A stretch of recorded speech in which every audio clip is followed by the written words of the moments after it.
bi jezik je sve govorio. Ali to ne bi volio. Ništa mi to ne vrijedi.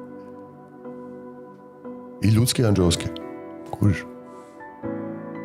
I kad bi imao dar proricanja i znao što će se dogoditi. I znao sva znanja, sve knjige pročitao, sve jezike izgovorio. Svu filozofiju, sve doktorate, sve. Ali ne bi volio to u sebi. I radio to s ljubavlju. Bio bi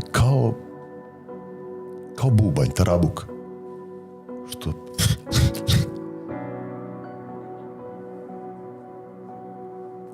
I kad bi imao snage u rukama da pokidam Biokovo. Ali to ne bi volio na sebi. Džaba mi je. Ljubav je tako strpljiva, znaš, ono kao čeka ona. Ljubav je dobra. Ona zaboravlja to. Šta smo imali neku svađu ili nešto. Ona to oprosti odmah.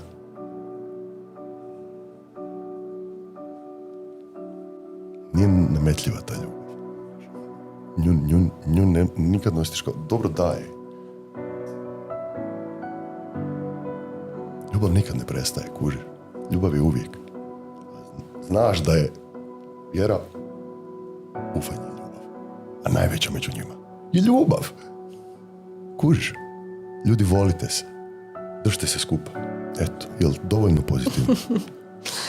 Ajme, ovo je bilo predobro.